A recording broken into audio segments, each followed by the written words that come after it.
História da Redenção, capítulo 5. O plano da salvação. O céu encheu-se de tristeza quando se compreendeu que o homem estava perdido, que o mundo que Deus criara deveria encher-se de mortais condenados à miséria, enfermidade e morte. E não haveria um meio de livramento para o transgressor. A família inteira de Adão deveria morrer. Vi o adorável Jesus e contemplei uma expressão de simpatia e tristeza em seu rosto. Logo, eu o vi aproximar-se da luz extraordinariamente brilhante que cercava o Pai. Disse meu anjo assistente: ele está em conversa íntima com o Pai. A ansiedade dos anjos parecia ser intensa, enquanto Jesus se comunicava com seu Pai. 3 vezes foi encerrado pela luz gloriosa que havia em redor do Pai. Na 3ª vez, ele veio de seu Pai e podia ser visto. Seu semblante estava calmo, livre de toda perplexidade e inquietação, e resplandecia de benevolência e amabilidade, tais como não podem exprimir as palavras. Fez então saber ao exército angelical que um meio de livramento fora estabelecido para o homem perdido. Dissera-lhes que estivera a pleitear com seu Pai, oferecera-se para dar sua vida como resgate e tomar sobre si a sentença de morte, a fim de que, por meio dele, o homem pudesse encontrar perdão, que pelos méritos de seu sangue e obediência à lei divina, ele poderia ter o favor de Deus e ser trazido para o belo jardim e comer do fruto da árvore da vida. A princípio, os anjos não puderam regozijar-se, pois seu comandante nada escondeu deles, mas desvendou-lhes o plano da salvação. Jesus lhes disse que ficaria entre a ira de seu Pai e o homem culpado, que ele enfrentaria a iniquidade e o escárnio, e que poucos apenas o receberiam como o Filho de Deus. Quase todos o odiariam e rejeitariam.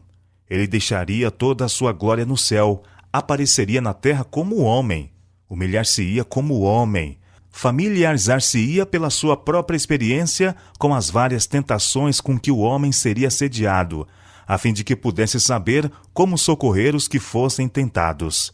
Finalmente, depois de cumprida sua missão como ensinador, seria entregue nas mãos dos homens e suportaria quantas crueldades e sofrimentos Satanás e seus anjos pudessem inspirar ímpios homens a infligir. Ele morreria a mais cruel das mortes, suspenso entre o céu e a terra, como um pecador criminoso. Sofreria terríveis horas de agonia, as quais nem mesmo os anjos poderiam contemplar. Mas esconderia seu rosto dessa cena. Ele suportaria não apenas agonia física, mas também mental, com que o sofrimento físico de nenhum modo se poderia comparar. O peso dos pecados do mundo inteiro estaria sobre ele. Disse-lhes que morreria e ressuscitaria no 3º dia, e ascenderia a seu Pai para interceder pelo homem perdido e culposo. Um meio de salvação. Os anjos prostraram-se diante dele, ofereceram suas vidas. Jesus lhes disse que pela sua morte salvaria muitos, que a vida de um anjo não poderia pagar a dívida. Sua vida unicamente poderia ser aceita por seu Pai, como resgate pelo homem. Jesus também lhes disse que teriam uma parte a desempenhar, estar com ele e fortalecê-lo em várias ocasiões, que ele tomaria a natureza decaída do homem e sua força não seria nem mesmo igual a deles, e seriam testemunhas de sua humilhação e grandes sofrimentos, e ao testemunharem seus sofrimentos e o ódio dos homens para com ele, agitar-se-iam pelas mais profundas emoções e pelo seu amor para com ele, desejariam livrá-lo, libertá-lo de seus assassinos, mas que não deveriam intervir para impedir qualquer coisa que vissem, e que desempenhariam uma parte em sua ressurreição, que o plano da salvação estava ideado, e seu Pai aceitara esse plano. Com santa tristeza, Jesus consolou e animou os anjos, e os informou de que, dali em diante, aqueles que ele remisse estariam com ele, e com ele sempre morariam, e que pela sua morte resgataria a muitos, e destruiria aquele que tinha o poder da morte. E seu Pai lhe daria o reino e a grandeza do reino sob todo o céu, e ele o possuiria para todo sempre. Satanás e os pecadores seriam destruídos para nunca mais perturbarem o céu ou a nova terra purificada. Jesus ordenou que o exército celestial se conformasse com o plano que seu Pai aceitara e se regozijassem de que o homem decaído de novo pudesse ser exaltado mediante a sua morte, a fim de obter o favor de Deus e desfrutar o céu. Então a alegria, inexprimível alegria, encheu os céus, e o exército celestial cantou um cântico de louvor e adoração. Tocaram harpas e cantaram em tom mais alto do que o tinham feito antes, pela grande misericórdia e condescendência de Deus, entregando o seu muito amado para morrer por uma raça de rebeldes. Derramaram-se louvor e adoração pela abnegação e sacrifício de Jesus, por consentir ele em deixar o seio de seu Pai e optar por uma vida de sofrimento e angústia, e morrer uma morte ignominiosa, a fim de dar sua vida por outros. Disse meu anjo assistente: pensas que o Pai entregou seu muito amado filho sem esforço? Não, absolutamente. Foi mesmo uma luta para o Deus do céu decidir se deixaria o homem culpado perecer ou se daria seu amado filho para morrer por ele. Os anjos estavam tão interessados na salvação do homem que se podiam encontrar entre eles os que deixariam sua glória e dariam a vida pelo homem que iria perecer. Mas, disse o anjo, isto nada adiantaria. A transgressão era tão grande que a vida de um anjo não pagaria a dívida. Nada, a não ser a morte e intercessão de seu filho, pagaria essa dívida e salvaria o homem perdido da tristeza e miséria sem esperanças. Mas foi aos anjos designada a obra de subirem e descerem com bálsamo fortalecedor, a fim de mitigar ao Filho do Homem os seus sofrimentos e ministrar-lhe. Seria também sua obra proteger e guardar os súditos na graça contra os anjos maus e contra as trevas que constantemente Satanás arremessa em redor deles. Vi que era impossível a Deus alterar ou mudar sua lei para salvar o homem perdido, e que ia perecer. Portanto, ele consentiu em que seu amado filho morresse pela transgressão do homem. Satanás de novo regozijou-se com seus anjos de que, ocasionando a queda do homem, pudesse ele retirar o Filho de Deus de sua exaltada posição. Disse a seus anjos que, quando Jesus tomasse a natureza do homem decaído, poderia derrotá-lo e impedir a realização do plano da salvação. Foi-me então mostrado Satanás como havia sido, um anjo feliz e elevado. Em seguida, ele foi-me mostrado como se acha agora. Ainda tem formas régias, suas feições ainda são nobres, pois é um anjo, ainda que decaído. Mas a expressão de seu rosto está cheia de ansiedade, cuidados, infelicidade, maldade, ódio, nocividade, engano e todo o mal. Aquele semblante que fora tão nobre, notei-o particularmente. Sua fronte, logo acima dos olhos, começava a recuar. Vi que ele se havia degradado durante tanto tempo que toda a boa qualidade se rebaixara e todo o mau traço se desenvolvera. Seu olhar era astuto e dissimulado e mostrava grande penetração. Sua constituição era ampla, mas a carne lhe pendia frouxamente nas mãos e no rosto. Quando vi, apoiava o queixo sobre a mão esquerda. Parecia estar em profundos pensamentos. Tinha um sorriso no rosto, o qual me fez tremer. Tão cheio de maldade e dissimulação satânica era ele. Este sorriso é o que ele tem precisamente antes de segurar sua vítima, e ao fixá-la em sua cilada, tal sorriso se torna horrível. Em humilde e inexprimível tristeza, Adão e Eva deixaram o aprazível jardim onde tinham sido tão felizes antes de sua desobediência aos mandamentos de Deus. A atmosfera estava mudada. Não era mais invariável como antes da transgressão. Deus vestiu-os com roupas de pele para protegê-los da sensação de frio e calor a que estavam expostos. A imutável lei de Deus. Todo o céu pranteou como resultado da desobediência e queda de Adão e Eva, a qual trouxe a ira de Deus sobre a raça humana. Foram cortados da comunicação com Deus e precipitados em desesperadora miséria. A lei de Deus não podia ser mudada para atender às necessidades humanas. pois no planejamento divino ela jamais iria perder a sua força, nem dispensar a mínima parte de seus reclamos. Os anjos de Deus foram comissionados a visitar o decaído par e informá-los de que, embora não pudessem mais reter a posse de seu estado santo, seu lar edênico, por causa da transgressão da lei de Deus, seu caso não era, contudo, sem esperança. Foram então informados de que o Filho de Deus, que conversara com eles no Éden, fora tocado de piedade ao contemplar sua desesperada condição, e que voluntariamente tomara sobre si a punição devida a eles, e morreria para que o homem pudesse viver, mediante a fé na expiação que Cristo propôs fazer por ele.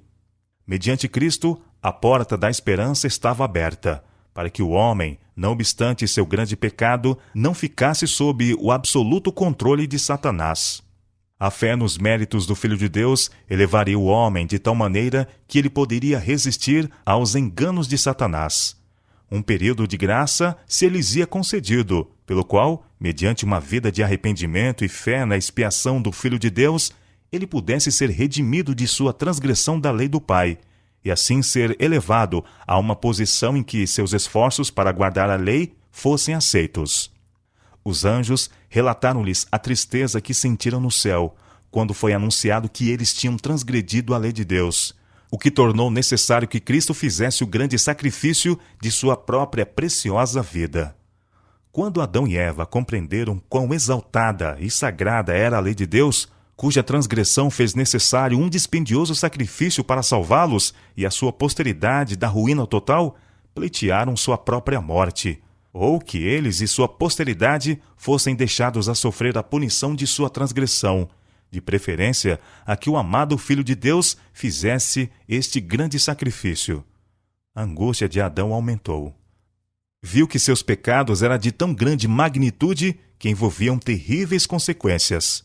Seria possível que o honrado comandante celestial, que tinha andado com ele e com ele conversado quando de sua santa inocência, a quem os anjos honravam e adoravam, seria possível que ele tivesse de se rebaixar de sua exaltada posição para morrer por causa da transgressão dele? Adão foi informado de que a vida de um anjo não podia pagar o seu débito. A lei de Jeová, o fundamento de seu governo no céu e na terra, era tão sagrada como ele próprio. E por esta razão, a vida de um anjo não podia ser aceita por Deus como sacrifício por sua transgressão. Sua lei é mais importante a seus olhos do que os santos anjos ao redor de seu trono. O Pai não podia abolir nem mudar um preceito de sua lei para socorrer o homem em sua condição perdida. Mas o Filho de Deus, que em associação com o Pai criara o homem, podia fazer pelo homem uma expiação aceitável a Deus, dando sua vida em sacrifício e enfrentando a ira de seu Pai. Os anjos informaram Adão que, assim como sua transgressão tinha produzido morte e infidelidade, vida e imortalidade seriam produzidas mediante o sacrifício de Jesus Cristo. Uma visão do futuro. A Adão foram revelados importantes eventos futuros, de sua expulsão do Éden ao dilúvio, e progressivamente até o primeiro advento de Cristo sobre a terra. Seu amor por Adão e sua posteridade levaria o Filho de Deus a condescender em tomar a natureza humana e assim elevar, mediante sua própria humilhação, todos aqueles que nele crescem. Tal sacrifício era de suficiente valor para salvar o mundo inteiro. Mas apenas uns poucos se beneficiariam da salvação a eles levada por tão maravilhoso sacrifício. Muitos não se satisfariam com as condições requeridas deles para serem participantes da sua grande salvação. Eles prefeririam o pecado e transgressão da lei de Deus ao arrependimento e obediência, confiando pela fé nos méritos do sacrifício oferecido. Esse sacrifício era de tão infinito valor que tornava o homem que dele se prevalecesse mais precioso do que o ouro fino, mais precioso mesmo que uma peça de ouro de Ofir. Adão foi transportado através de sucessivas gerações e viu o incremento do crime, da culpa e degradação, porque o homem render-se-ia às suas fortes inclinações naturais para transgredir a santa lei de Deus. Foi-lhe mostrada a maldição de Deus caindo cada vez mais pesadamente sobre a raça humana, sobre os animais e sobre a terra, por causa da contínua transgressão do homem. Viu que a iniquidade e a violência aumentariam constantemente. Contudo, em meio a toda a maré de miséria e infortúnio humanos, existiriam sempre uns poucos que preservariam o conhecimento de Deus e permaneceriam imaculados em meio à degeneração moral prevalecente. Adão foi levado a compreender o que o pecado é: transgressão da lei. Foi-lhe mostrado que a degenerência moral, mental e física seria para a raça o resultado da transgressão, até que o mundo se enchesse com toda a espécie de miséria humana. Os dias do homem foram encurtados por seu próprio curso de pecados na transgressão da justa lei de Deus. A raça foi afinal tão grandemente rebaixada que pareceu inferior e quase sem valor. Os homens foram, em geral, incapazes de apreciar o mistério do Calvário, os grandes e elevados fatos da expiação e o plano da salvação por causa da condescendência da mente carnal.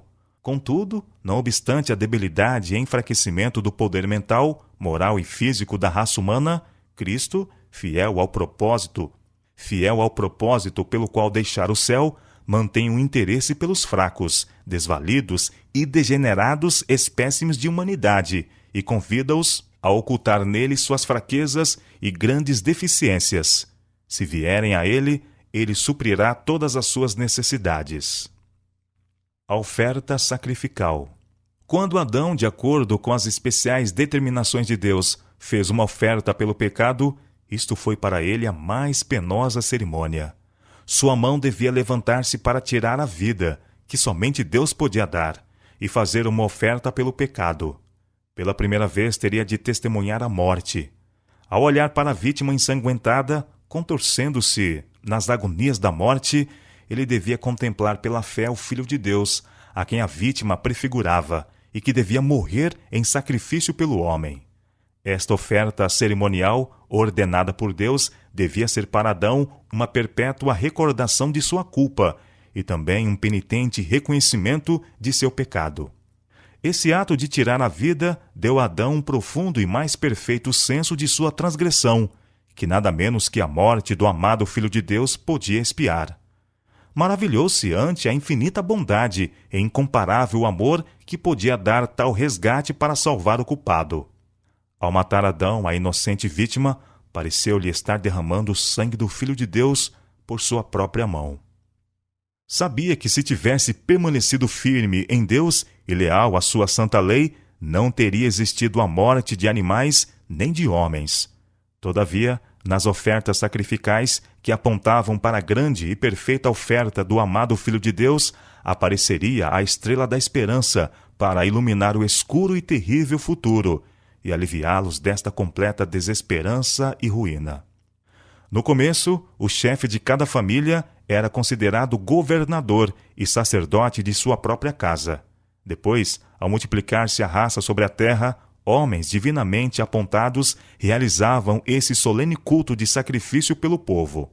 O sangue dos animais devia ser associado na mente dos pecadores com o sangue do Filho de Deus. A morte da vítima devia evidenciar a todos que o castigo do pecado era a morte. Pelo ato do sacrifício, o pecador reconhecia sua culpa e manifestava sua fé, olhando para o grande e perfeito sacrifício do Filho de Deus, que as ofertas de animais prefiguravam. Sem a expiação do Filho de Deus, não poderia haver comunicação de bênçãos ou salvação de Deus ao homem. Deus tinha zelo pela honra de sua lei. A transgressão desta lei causou uma terrível separação entre Deus e o homem.